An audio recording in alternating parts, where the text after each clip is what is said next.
നിനക്ക് മുമ്പ് നിരവധി ദൂതന്മാരെ നാം നിയോഗിച്ചിട്ടുണ്ട്. അതിൽ ചിലരെ നിനക്ക് നാം വിവരിച്ചു തന്നിരിക്കുന്നു, വിവരിച്ചു തരാത്ത ചിലരുമുണ്ട്.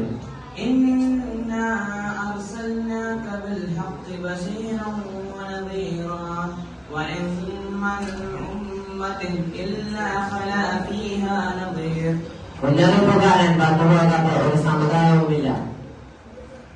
1,14,000-ലധികം പ്രവാചകന്മാരുള്ള ഹദീസ് മുന്നിൽ നോക്കിയാൽ ചരിത്ര പാരമ്പര്യമുള്ള ഇന്ത്യയിൽ പ്രവാചക സാന്നിധ്യം ഉണ്ടോ എന്നാണ് നാം നോക്കുന്നത്. ഖുർആനും ഹദീസും മുന്നിൽ വെച്ചാൽ അവ്വൽ റസൂലാണ് നൂഹ് നബി അലൈഹിസ്സലാം. മനുവിനെ കുറിച്ചുള്ള പരാമർശം ഹൈന്ദവർക്കിടയിൽ കാണാം. മനുവിന്റെ കാലത്ത് തന്നെ പ്രളയത്തെ കുറിച്ചും അതിനോടനുബന്ധിച്ച് തയ്യാറാക്കിയ കപ്പലിനെ കുറിച്ചും ആ കപ്പൽ പിന്നീട് ഹിമാലയൻ പർവ്വതത്തിൽ നങ്കൂരമിടുന്നതിനെ കുറിച്ചും ഐതിഹ്യങ്ങളുണ്ട്. അപ്പോൾ നൂഹ് മനുവായി മാറിയെന്ന് ധരിക്കേണ്ടി വരും അല്ലേ? മാത്രമല്ല നൂഹ് നബി അലൈഹിസ്സലാമയുടെ പുത്രന്റെ പുത്രൻ നൂഹ് തന്റെ കുടുംബസമേതം ഇന്ത്യയിലേക്ക് യാത്രയായെന്നും സിന്ധിലെ ജനങ്ങൾ അദ്ദേഹത്തിന്റെ സന്താന പരമ്പരയാണെന്നും ചരിത്രകാരനായ അബുൽ ഹസൻ മസൂദി അഭിപ്രായപ്പെടുന്നു. അടുത്തതായി നാം ഇവിടെ പറയാൻ പോകുന്നത് മോഹൻജദാരോ ഹാരപ്പൻ സംസ്കാരത്തെ കുറിച്ചാണ്. മോഹൻജദാരോ ഹാരപ്പൻ സംസ്കാരം നൂഹ് നബി അലൈഹിസ്സലാമിന്റെ പിൻഗാമികളാണെന്ന് ടി മുഹമ്മദ് സാഹിബ് അഭിപ്രായപ്പെടുന്നു. സൈന്യവർ വിഗ്രഹാരാധികരായിരുന്നെന്നും അവർ ഏകദൈവ വിശ്വാസികളായിരുന്നെന്നും അവർ ഏകദൈവത്തിന്റെ പേര് ഓം എന്നായിരുന്നെന്നും ടി മുഹമ്മദ് സാഹിബ് അദ്ദേഹത്തിന്റെ ഭാരതീയ സംസ്കാരത്തിന്റെ അടിയൊഴുക്കുകൾ എന്ന പുസ്തകത്തിൽ പറയുന്നു.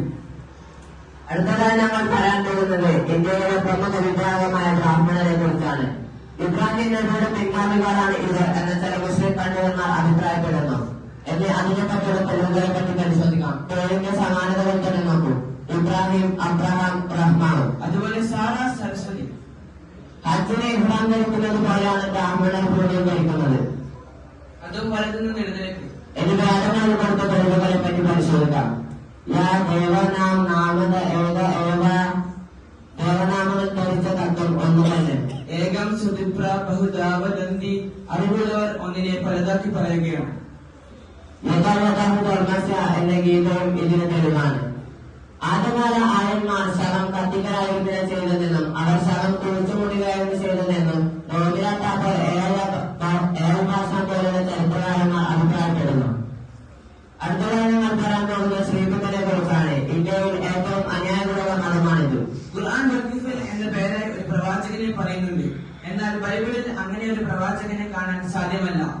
അതുകൊണ്ട് ഖുർആൻ പറയുന്ന ദുൽഖിഫിൻ അഥവാ കപില വസ്തുകാരൻ എന്ന അർത്ഥത്തിൽ വരുന്നത് ശ്രീബുദ്ധനാവാം എന്ന് ഹുമയൂൺ കബീറിനെ പോലുള്ള പണ്ഡിതർ പറയുന്നുണ്ട്.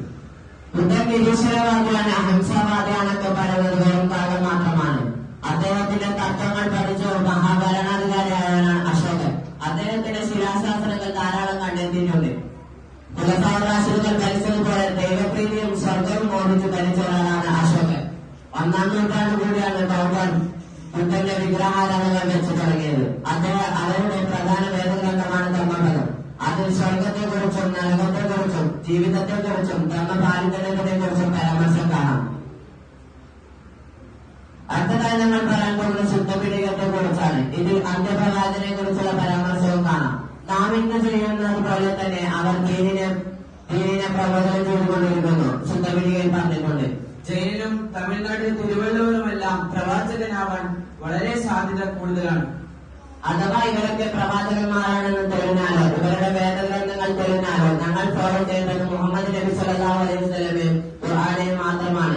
ഇവരുടെ വേദഗ്രന്ഥങ്ങളെല്ലാം കൈകാലത്തലുകളും മാറ്റങ്ങളും കൊണ്ട് വന്നതാണ്. എന്നാൽ ഖുർആൻ ഇത്രയും കാലമായി ഒരു മാറ്റവും വന്നിട്ടില്ല, ഒരു കൈകാലത്തലവും ഉണ്ടായിട്ടില്ല. കാരണം അള്ളാഹുവിന്റെ സംരക്ഷണം ഇതിന്മേലുണ്ട്. അതുകൊണ്ടാണ് ഖുർആൻ പറയുന്നത് ഇസ്ലാം, അള്ളാഹുവിൽ സ്വീകാര്യമാകുന്ന ദീൻ ഇസ്ലാം മാത്രമാണ്. ഇത്രയും പറഞ്ഞാണ്